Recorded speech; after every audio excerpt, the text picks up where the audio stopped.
Hello everyone.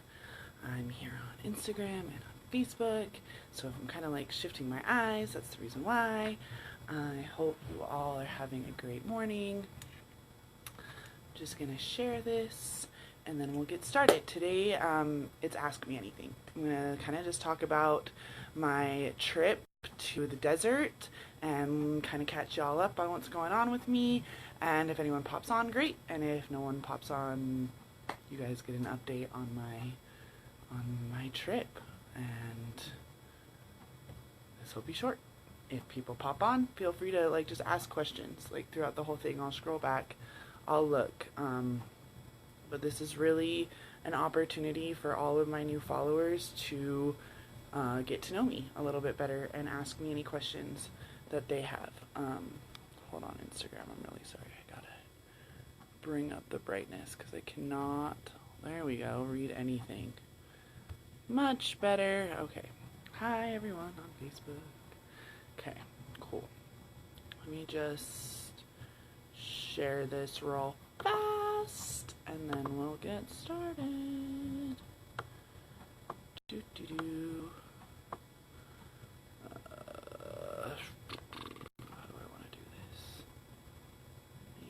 Small enough that I can see it over here. Alright, hold on guys. I gotta like separate the electronic tablets real quick so I can just see this so I can share it. Hold on one second, please. Sorry, y'all. Into a page. And what page are we sharing it to? This one. Oh, no, not that one. When you're a part of more than one page admin, you have to guess. There we go. Okay, so. Hello, everyone. Hope you all are having a good morning. You just need to be able to see the post button. Okay, done. So I did already have a question, so we can start with that if you guys want. Or I'll just leave it for a little while. So, welcome. Sorry, I look super fucking tired. I was up all night for like hours upon hours with my teething baby. So, I did tell you guys I was going to do this live. I rescheduled my morning, and now here I am drinking some coffee, enjoying my morning with y'all. Hi there, Facebook. Hi, Instagram. So, for all of my new followers, hi, I am Caryn Terrace, and I am a parenting coach. So what the fuck does that mean? It means that I'm a parent who wants to teach other parents how to love parenting and how to love their own life and how to feel super confident in their skin and just really enjoy their life and not live in so much shame and anxiety and depression and all these things that plague mothers specifically, but all parents. I think the biggest thing that I do teach is disciplining without yelling.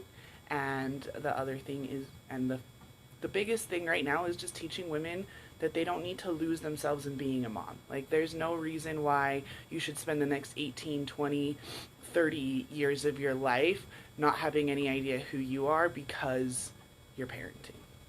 I think that a lot of moms feel really, really guilty when they have outside activities, especially when their kids are really young, and I know that I did. I know that I had a really, really hard time with that, and it affected everything. It affected my marriage, it affected my self-esteem, it affected my relationship with my friends, like all of it, because I didn't know who I was.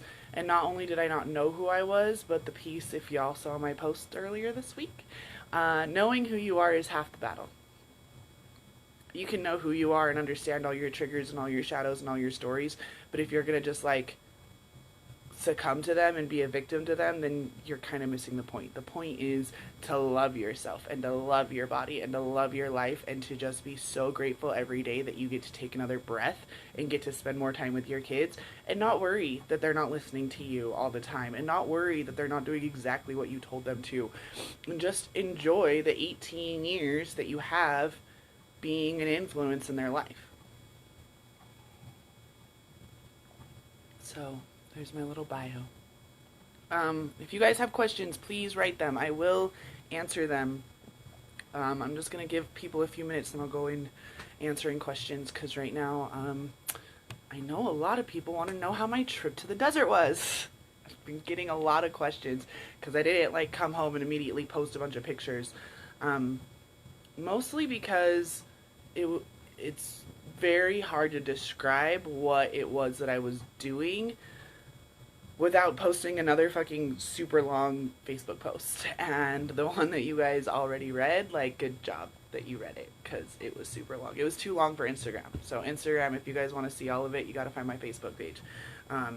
Because I even tried to do that thing where you, like, say continued in comments, and it still was too long. It was going to be, like, 3 comments worth. But totally worth it. Totally worth it. So if you have a chance, go read it. It's all about how I went from a size 14 to a size 8 by masturbating. That's a pretty funny story. So, say hi when you pop on. Ask your questions when you pop on so I can answer them. If you can't, like, stay and watch the whole thing, then, like, just write your question and I'll answer it. You can come back and watch it later. So, what the fuck was I doing in the desert for a week? Funny story. So I went to the desert for a week because when I got back from Hawaii, which was in the middle of August, I had signed up for a mastermind class, and this mastermind was called the Super Conscious Awakening, and it was some pretty heavy, like, PhD level spirituality stuff. So I'm not going to go super into it, but essentially we covered your shadow and your light, and then we went into the dark, which is not the same as shadow, and how you can conquer the light grid, which is what everyone's doing right now. We're all, like, wandering around on the light grid, repeating the same things and copying each other and learning. That's what my part of the post was when I was like, I was reading all these books and I was doing all this journaling and I was doing all these other things, and yet I still wasn't where I wanted to be, and I still was like, oh, well, I guess I just have to be grateful. I just have to, like, fucking get over it and be grateful. Which I did have to do that, but not in such a, like, angry teenager sort of I have to fucking get over it way. More of it like, I'm a god and all this human shit is bothering me, so I just gotta get over it sort of way. So this whole class that I was taking, it was weekly calls. The end of it was a retreat. It was always supposed to be a retreat. It's supposed to be in California at first, and they moved it. So way before I had even signed up for that class, I had actually wanted to go to this monastery called Christ in the Desert Monastery. And now you're thinking, oh my God, Caryn, you're not Christian? You're not Catholic, are you? Why are you going to a monastery? That's weird. That's weird. Why are you going to a monastery? Hi, everyone. Make sure you ask your questions. I'm going to just keep saying it for those of you that are watching. I know it's kind of annoying, but I want to make sure everyone who has a question, like, writes it down, because I promise I will answer that. So I went to a monastery because my coach, the fabulous Lorna Johnson, she had actually written a book, or downloaded a book, from the super conscious computer up in the sky while she was at this monastery, actually, with Colleen Morgan earlier this year in the summer. And when she came back and was telling us about it, something in my whole body in July was like, go. I don't know how many of you have ever experienced that, like, full body, like, need, like, every, like, hair on your neck stands up, full body chills, and you're just like, I have to do that. I don't care what it takes, I have to do that. And that was going to the most remote monastery in the Western Hemisphere for 3 days. I'm a mom with 3 kids, and I just wanted to go unplug for 3 days with no Wi-Fi, no GPS, no cell service. There was a landline that my family had the emergency number to, and that was it. So I'd scheduled to do that back in July. Um, I had scheduled to do it over Halloween actually, and my husband had asked me not to go over Halloween, but I didn't actually cancel my reservation. I don't know why. I guess I was just gonna wait until I knew a better time and just like move it since I'd already put down a deposit. Um, so in the middle of the course that I was taking that had started in August, they moved the retreat to Albuquerque, New Mexico. And I was like, fuck yeah. And by like a week and a half. So all I had to do was move my my time slot at the monastery like a week, and then I could do my retreat too, and here I'd have a nice little like 8 day vacation, which if you are a mom of 3, I'm sure you have always dreamed of taking a week away, and let me tell you, it is worth it. Go do it. Just stop all the bullshit in your head, just like fucking schedule it. Go away for a week, because not only will you appreciate things like self-service, but you like the distance makes the Girl Founder thing is I think very real, especially for kids. And now don't get me wrong, I've now been home for almost a week and they're back to doing the same crap they were doing before, but for like 3 days after I got back they were like perfect little angel children. It was great. For those of you that missed it, I was up from 2:15 to 7:15 this morning with a teething baby, so I'm chugging coffee this afternoon. What a fucking time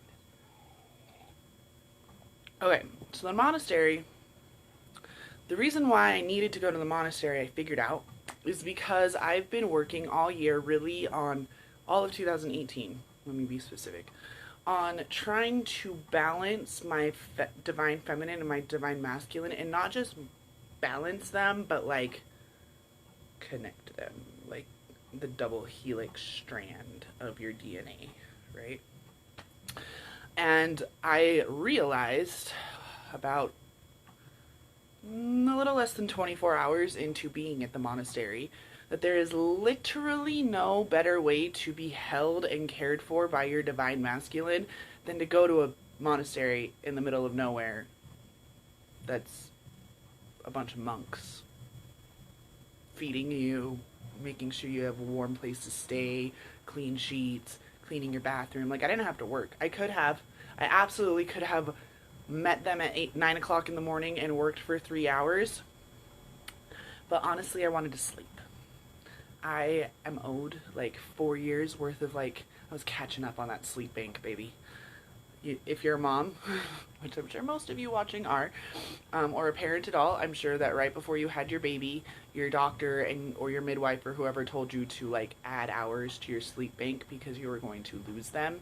Yeah, you'd have to sleep for like the whole time you were pregnant to be able to like counteract the amount of sleep that you lose. And then I had 2 in a row.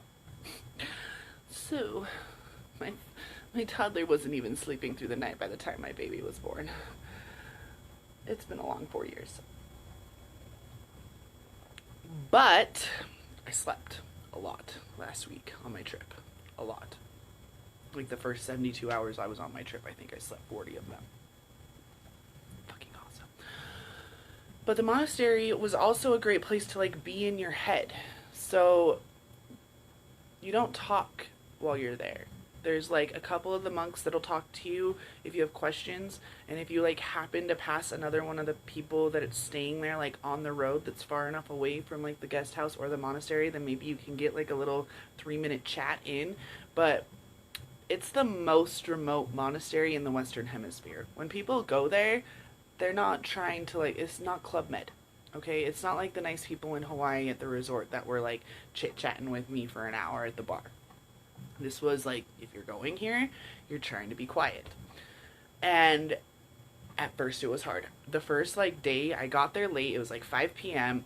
We had dinner at like 6:30, and it was like 7:45, and I was like, fuck, I still have so long to be here. I don't check into my hotel in Albuquerque for 2.5 more days. Oh my god, I'm gonna go crazy.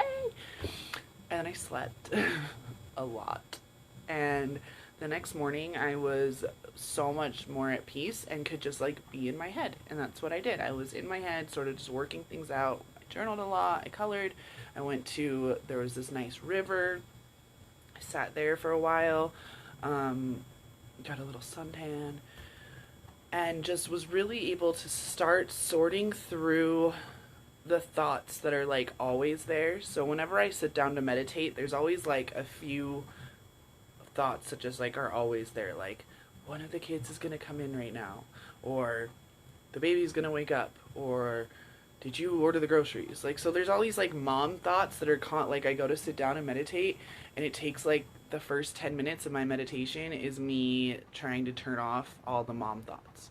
So being able to not be stuck in my mom brain was super, super helpful because I could get to everything underneath the mom brain, which is my brain, is what I figured out.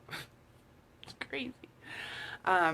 There's still a person underneath the mom exterior, right? And that's, again, I know a lot of you read my whole post, so if you're a writer, you know that it's really hard, like, once you get a thought out onto a piece of paper to then be able to regurgitate it again. So what I realized in the desert was that everything that I've been doing and trying to teach clients and telling you guys on Facebook and everything really does work. And just solidified my purpose that it's my job to teach more moms how to not hate being a mom. And I know that sounds really, really harsh, but at the end of the day, most moms that I talk to love being a mom. Like 80% of the time. And then 20% of the time they want to fucking run away. So they're giving themselves like a B. And then when I ask them, like, how would you rate yourself? Most people really give their lives like a 7 to 8. So they give their lives like a C+. That's America for you. That's how I feel about that. Like, we're taught to be average. So why wouldn't parenting be average? Of course I'm going to be screaming at my kids all the time. Of course I'm going to hate it. Of course I fucking hate my kids. Doesn't everyone hate their child? No. No. That's not what we should be teaching our children at all. We should love parenting. We should be so lit up and turned on by parenting that our kids never once have to question their self-worth, and especially don't have to question their worth with us. They should never feel like they are in the middle of a power play. They should never feel that they are being, yelled at or any of the, like, we have such a fucked up way of parenting our kids because of all these stories that we've told ourselves for generations at this point. That kids are supposed to be seen and not heard, that they're supposed to be sit down, shut up, do as you're told. If you don't do as you're told, you're going to be spanked or yelled at. If you still can't calm down, I'm going to send you to your room until you can calm down. And it hasn't been until the last 10 years that we've known the neuroscience of how badly that fucks up a kid. So if you feel like your childhood fucked you up, it did. That's why therapy is awesome. And that's why therapists make so much money, because of our childhoods, right? Like, how many people have had a traumatic childhood? Like, whether it be with your parents, whether it be with the school system, whether it be with your siblings, whether it be with your friends or your friends' parents. Like, I have some stories from my friends' parents that are way fucked up. Like, I'm your kid's friend, and you're like screaming at me and making me do your like fucked up shit, guys, because we have this weird conception of like parents, like, does anyone even know why they had kids besides that they like are supposed to, or they got knocked up? Anybody? That's a question I like to ask a lot. Why did you have children? What is the purpose of being a parent? Especially if you're going to hate it. Okay?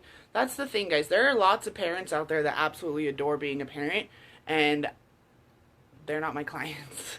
My clients are the parents that were like me in 2013 or last year, who are sick of yelling, who are sick of hating their life, who are sick of dreaming about what their life would be like if their kids weren't around, who are sick of having the same fight with their kid every single day, who are sick of not feeling sexy so they don't want to have sex with their partner, who are sick of the mom shame and the mom guilt and the mommy wars and all the other shit that goes along with being a mom in this modern age of technology. Really, they're just fucking sick of being judged, and they have no idea who they are outside of being a mom. Like, they want to know, but when you ask them about it, they get stuck pretty quickly. Because there's all these things they used to like to do that they want to still do, but when you ask them the last time they did it, it was before the baby was born, for the most part. So, this is where we get to the monastery. Helps you to get through all those thoughts, right? You can finally, like, not everyone can leave for 3 days. So how does one do that on your own? And really, I can honestly tell you that you can't, really. Like, it's super, super, super hard to do any of the things that I just said without someone there to, like, help you realize when you're falling back into it, because this isn't like your programming. This is world consciousness level shit. Like, the way we parent our children has been for generations. And I'm not talking about, oh, I need to go heal all my generational wounds. Like, that's great. Go heal your generational wounds. I can help you with that. Lots of people can help you with that. I'm talking about just the consciousness, like the way we parent. So we all know now that cigarettes are bad for us, and most of us don't smoke cigarettes when we're pregnant because we know how it's going to affect the baby inside of us. Now that we're learning that the neuroscience related to how we parent is screwing up our kids, it should be the same thing, right? When you learn that when you yell at your kid, it fires the same receptors in their brains as when you smack them. We all know not to hit our kids anymore, right? That's a big thing that came out in the 90s, right? Like, don't hit your kids. It actually, like, is really bad for them. Okay, so we don't hit our kids, and maybe you just spank a little bit, or you don't use the belt, or whatever the fuck. But you yell at them. And the reason why I know that you yell at them is because it is so, still, daily, I catch myself with my voice, like, getting a little bit higher, and I'm like, no, stop. You don't yell anymore, because you know, as the adult, that yelling lights up the same neural pathways in your child's brain as if you were to smack them. Fucking crazy, right? You're like, oh, I'm yelling at them, I'm not hurting them. No, you're literally firing the exact same neural pathways in their brain. So you might as well be smacking them if you're gonna yell at them. I have a message. You do, Michela. Honey, I cannot read. So I'm not wearing my glasses, as you can see, because I'm trying to strengthen my eyes, because I learned a lot about eyesight recently. You are so right. Aha, there we go. I read it now, Michela. How you doing, girl? Haven't seen you in a while. So yelling, that's one big thing. The other thing is sending your kid away to be able to get them to calm down. So that's what I did, right? Like, I left to go to the monastery and then to a retreat so I could go calm down. I essentially had, like, years worth of me freaking the fuck out and just, like, shoving it down. And then it would, like, come up sometimes, right? So that's why it's so healthy to get away. That's why, I'm sure that's why my life coach for so long used to tell me that I should get away for a night once a month, but I never listened to her because I never felt like I was worth the money that it would take for me to go stay at a hotel overnight. Or I never thought that my husband, I never asked him, but I just figured that he would say no. He stayed with them alone for a week, guys. So don't, if it's because you assume something, like, no, don't fucking do that. Okay, what does this say? I'm moving this. Sorry, guys. I've been a lot better this last month, and I've decided a few weeks ago not to yell at them anymore. Sweet, Michaela. Good job.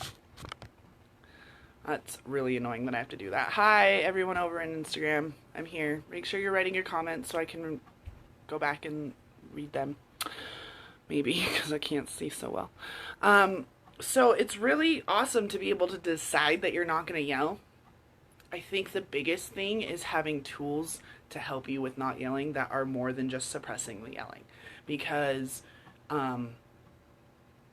suppression doesn't work. Like, it just doesn't work to always just take a step back and, like, swallow your anger, because you're just gonna, like, move it to somewhere else in your body. So as a massage therapist, I've spent years stripping out emotions from people's physical layers because they've just suppressed it. Or, you know, that person that, like, shoves it down, shoves it down, shoves it down, and then one little thing springs them off and they're up in the chandeliers screaming at the top of their lungs. So you have to absolutely have tools. And one of those tools are daily routines, which actually segues perfectly into the one question so far that I've gotten, which was on a post that I posted earlier, which was, what are my daily routines that I do to help be brave? I think she phrased it being as brave as I am, and I appreciate that person for saying that I'm brave. It's still really hard for me to take compliments, guys, like really hard. So thank you for saying that I'm brave and courageous. And the answer to that is, I used to do a whole lot of things that I don't do anymore that I think are really, really important for you to do when you're first starting. So I will go there. I used to always meditate, minimum of 10 minutes every day. I use the Calm app, guided meditations. I got better at being able to sit with myself, just with like music, and have like a timer that like the gong would ring at the end of the 20 minutes. So I moved up to 20 minutes. I've meditated for up to like 3 hours in silence before. So, well, 2 hours in silence before. So you just like work yourself up. Don't try to like sit down for 2 hours right off the bat. It's probably not going to work so well. So then what else? I did a lot of like tarot reading. So I learned how to like, I had a friend who was doing cards, and I would get my cards read a lot to be able to start tuning in to like what the cards meant and what my guides were telling me and what my higher self was telling me. I have a whole lot of cards now. I have like probably about 20 decks of cards. I'm going to be getting rid of a lot of them actually, because there's only a few that I use on a regular basis still. And that's a really good tool, again, to help you differentiate the voices in your own head. So this is what I mean by don't do it so much anymore, because I got like reliant on my spirit guides and on my on the ascended masters and the archangels and all these people, like other entities outside of me, and taking their word instead of listening to myself, right? So they're a really good tool to start learning how to listen to yourself, but you have to still remember that the higher entities are still speaking to your higher self, who's then the one that's like the law of attractioning the cards out, right? And that's a huge piece that a lot of people don't put together, is that it's not the ascended masters directly speaking to you. It's the ascended masters speaking to your higher self, and your higher self is helping lay out the cards and telling you the message that you need. So if you ever like lay out a spread of cards and you're like, this one's reversed, but the reverse meaning doesn't make sense, but the right side up meaning does make sense. Like, it's your reading. There's no right or wrong. So if you're in the middle of a reading and you have like an upside down Fool, and you're like, that doesn't make any sense at all, I'm at the beginning of a great journey, like, this is kind of weird, and you flip it up and all of a sudden it like makes more sense, like, you can do that. That's like, you have permission. Not that you need permission, but you have permission to do that. Like, if you get to the point when you start reading your own cards or whatever, or journaling or penduluming or whatever divination tool it is that you use to help connect your chakras and your whole system all the way up, if you start feeling in your body that the message that you're reading is not right, you can change it. And that's like for everything, but just realize that when I tell you to find a divination tool that works for you, whether it's tarot cards or pendulums or stream of consciousness writing, then just realize that like you're still in charge. You can still make a choice of whether that's what's happening. And then once the cards laid out, of course, you also make a choice of whether you follow them or just do something else. That's what agency is, guys. The delirium might be kicking in. So I would meditate. I did a lot of card readings and pendulums, stream of consciousness writing. Mostly just like getting away and not worrying about my to-do list was a huge part for me as a mom. Like knowing I have my to-do list, but if it's one of those days where nothing's going right, I wasn't gonna beat myself up over the fact that I didn't get those things done, because my primary job is to keep my kids alive and to keep myself sane. So if that's not gonna happen and the dishes get done, then the dishes just aren't going to get done. When for a really long time, I literally would just go crazy and do the dishes and be like super angry when when my husband got home, be super snippy with the kids, all because I had this contradictory expectation of having to be a Stepford wife, but not wanting to be a Stepford wife. A lot of you guys who might know me in real life, like, I am a hardcore hippie. Just my personality. I might be able to dress upscale, but I'm always going to feel more comfortable being barefoot in my garden than probably walking down Fifth Avenue in New York. Although, I will look damn good walking down Fifth Avenue in New York. And feel damn good. And it'll be amazing. But, I'm a hippie. So, for me to feel like I was owning myself, I would not shower. I would forget to shower, but I would also not shower. I would have like stuff on my shirt. I would just be very unkempt and like super hippie, like hardcore, because I didn't want to lose myself in cleaning up and trying to like clean my house and look nice, right? So it's a really delicate balance when you're dealing with these, like, this personality conflict inside of you, which is what happens when all you're doing is discovering yourself. When all you're doing every day is seeking and searching and trying to find who you are, then you get really solid in some things that maybe not be so good for you, like lack of hygiene, or wearing my glasses all the time. You guys can see I'm not wearing my glasses because I was hiding behind my glasses. My glasses were a part of my old story of who I am and who I was, and this is who I wear. I wear glasses. I'm a four eyes, and I didn't used to own that. I didn't used to own that I wore glasses because I would never wear them at school. I'd take them off as soon as my mom dropped me off. So in college, when I started finding myself, I started owning that I wore glasses, and I started wearing glasses all the time. Probably when I was like, I want to say like 23 or 24 was when I just like woke up every morning and put the glasses on, and then like didn't take them off until I went to bed. Because it was part of who I am. I'm a person who wears glasses. I'm not. I don't really own any parts of my story anymore because owning them makes them matter. And what I really realized is that my story doesn't matter at all. I mean, it's a cool story. It's awesome to tell you guys so you can relate to me, but it doesn't matter. It doesn't hold any like matter or density or solidify anything in my life. I can get up tomorrow and go get extensions that are purple. My stories, like, I digress. Does anybody have any questions? Because I literally just sit here and ramble to myself for hours. So let me know if you have any questions specifically for me. Let's see, are there any other daily things that I did? Because it's the only question that I've had so far. Are there any other daily things? Well, I mean, now one thing that I added was the naked mirror mantras. So my post that I keep referring to talks about how I've gone from a size 12 or a size 14 to a size 8 in like 12 weeks. And I haven't lost a single pound. The scale still says the same thing. So back in July, my body started rejecting meat. Like I would eat meat and it tasted really good, and as soon as it would get my stomach, it would hurt really bad all the way through my digestive tract until I passed it the next day, which would not be pleasant.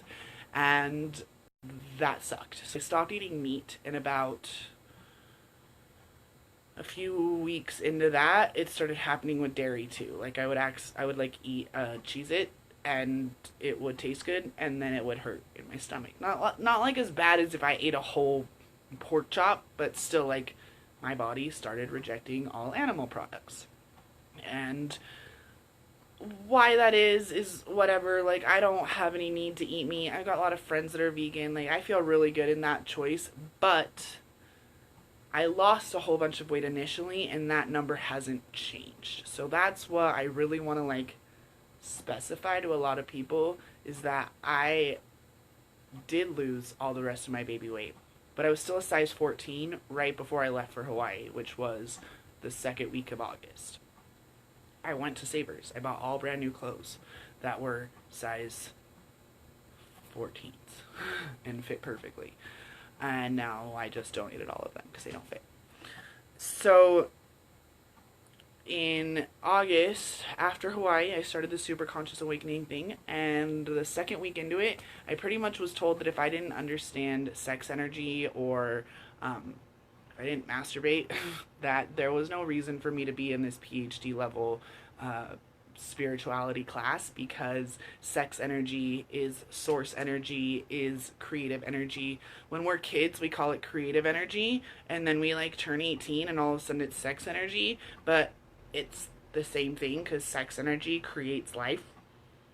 Do you guys see that? So she told me, like, you need to figure this out. And the very next time I logged into Facebook, there was a post from Bianca Peddington saying, join me for a 5-day free naked mirror on a challenge. And I said, what is this? And she explained that for a week she would be posting in this group like mantras for us to say while standing and looking at ourselves naked in the mirror. And we said them 10 times while directly gazing into our eyes, and then 10 times while like looking over our body and like caressing your body, whatever it was that like made you feel good. So I started doing the like, ooh, ah, ooh, like the Grinch. Yeah, you guys, ooh, yeah, okay. And I was just having fun and like joking around. At first it was really hard. There were a few of the mantras that were like really weird for me to say. Like it's safe for me to feel sexual in my body. Like I didn't realize that I didn't feel safe in my own skin. Which now makes perfectly good sense, because I was made fun of a lot for what I looked like, especially in junior high. There was a specific group of girls that would like, they singled me out and made me feel awkward in front of boys on purpose so that they felt better about themselves. So it's just really, I didn't realize that like I had a safety issue in my own skin until then, because what started happening was the number on the scale stayed the same, but as I started loving what I was seeing in the mirror and actually could like feel that and loved it and like believed myself, because you can say mantras until you're blue in the face, but unless you actually feel it and like believe it, then it's not going to do anything. So at some point it like switched on and like turned on. The other part that was like at the exact same time was this self-pleasure practice, this masturbating thing. And I don't know where it came from in my life, but I always associated masturbation with really gross. Like you were either a boy, which boys are gross, or you were like super promiscuous, because the only girls that I knew who masturbated were also ones that I knew had had a lot of sexual partners, or who I would consider a skank or a slut. Like maybe my like it's because of that reason though. Like now I know a lot of my friends masturbate, like way more of my friends than I ever thought, but it's because it's this taboo subject, so we don't talk about the fact that we masturbate, right? we should, because I bet you more people would feel more comfortable. And in this day and age of 2018, there shouldn't be any taboo subjects. That's like the most fucking ridiculous thing. It's the age of information. It's the age of porn. Like, forbidden fruit syndrome, people. Like, you're causing forbidden fruit syndrome. You're causing the porn addiction because you're not talking about masturbating. And you're not teaching your kids what masturbation is or why it occurs or healthy ways of dealing with it. And telling them to suppress it and then wonder why they're addicted to porn later, or wonder why they're addicted to sex later, or wonder why they have no sex drive later, or why they have no dating life later because they've been shamed into thinking their body is gross and their feelings are gross and they're not supposed to touch themselves, so why on earth would they let someone else touch them? Okay, so from like a very, very young age, we're conditioning our children to have body issues when we tell our daughters, like, don't grind on the couch, or when we tell our boys, don't play with your penis. Okay? There's a difference between don't play with your penis and it's not appropriate to be touching your penis while we're eating Thanksgiving dinner. Do you see? Like, they're different conversations. And they still address the same issue. Same thing with the grinding, like explaining why it feels good to a girl to grind, but maybe tell her, like, let's not grind on on Nana's chair in the middle of Thanksgiving dinner either. So the masturbation part came in, and as I said again, in this beautiful post that I made, I used to always use a toy. Mostly I had sex. Mostly I would just wait for my husband to come home and I would just have sex.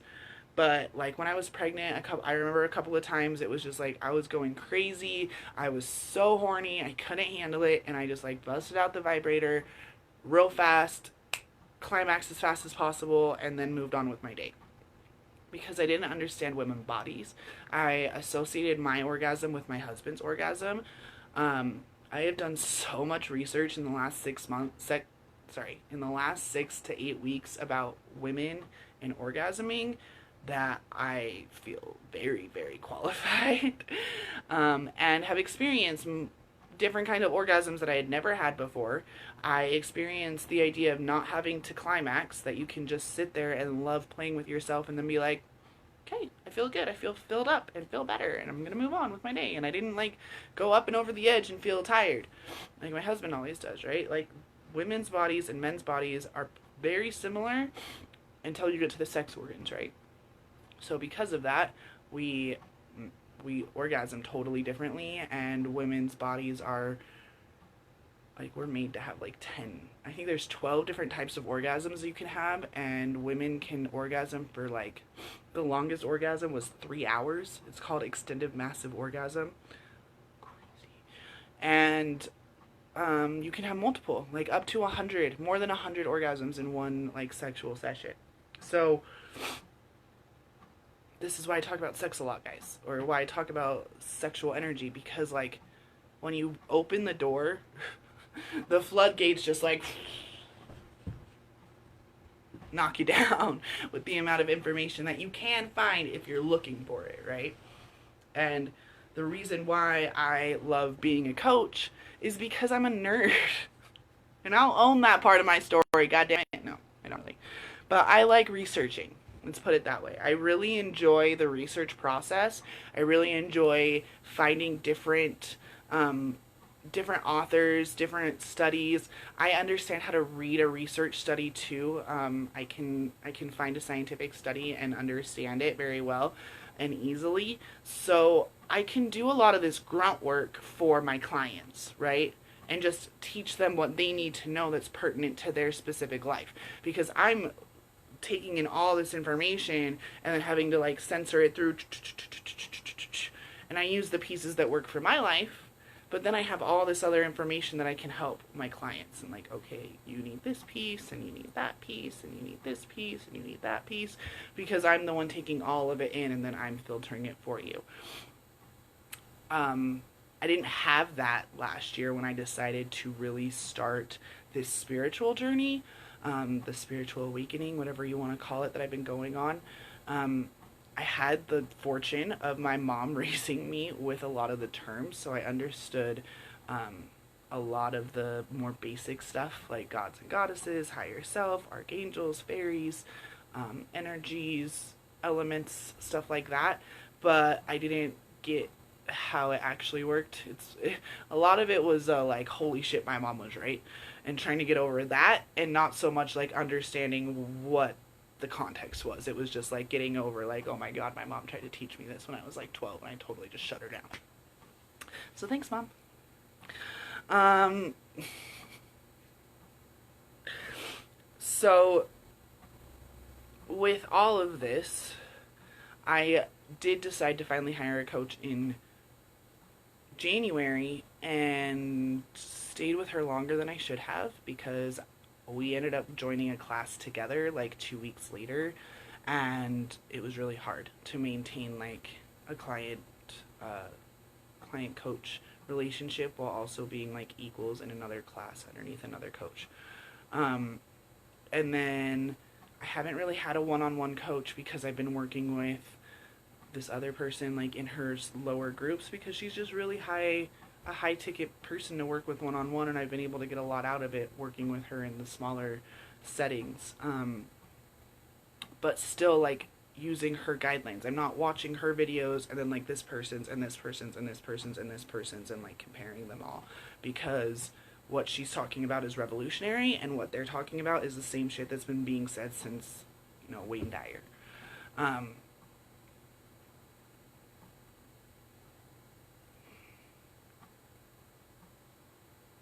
So I guess the point is, since there's no question still,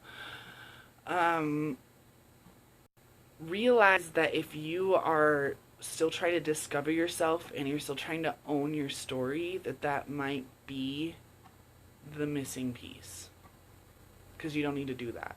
And I hope that my post, for all of you on Instagram, go find it on Facebook because it's fucking long. Everyone on Facebook, if you haven't watched it or seen it, go read it. I hope that what it really made you guys realize is that it doesn't matter at all what you've been through. All that matters is what you decide to do from right now. Okay, now. Okay, now. Just kidding.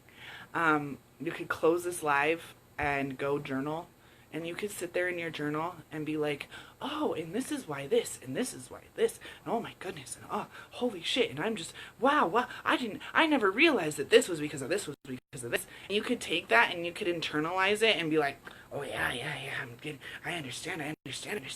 And then you would walk around with all this, like, understanding everywhere you go.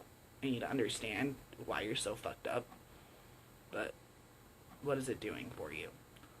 Or you could write, and then look at it, and I do this a lot, and burn the motherfucker. Because like I said earlier, once a writer is able to get something out of their brain onto the page, it's really hard to always remember it. Don't get me wrong, if you like write a book and then you go start speaking about it, like that's just like repetitive stuff that's happening in your brain. But like the point of automatic writing and the point of journaling is to get it out of your brain and onto the page, and then people like internalize it again. They like got it out of here and then like put it here.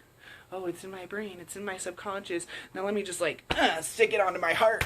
Oh yeah, that's good, that's good stuff, super heavy, let me just like put on that chip and let me just carry that. I'm just gonna walk around through life with my stories of all the shit that happened, because when I was a kid I got hit, and then nobody liked me, and then I had glasses, and then nobody still liked me, and then I was fat, and then I was tall, and then I had big boobs, and then you wonder why you see pictures of me when I'm in high school and I'm bent over in half and barely smiling, because I'm letting all my stories define me. And then even as I get older, because I got a breast reduction so I could kind of stand up, but not really, because I was still walking around like this, still hunched over, still got all this extra weight, all my armor, all my stories, all the things that mattered. You guys, I lost half of my body size because my stories don't matter anymore. I don't need the story that I'm a fat mom.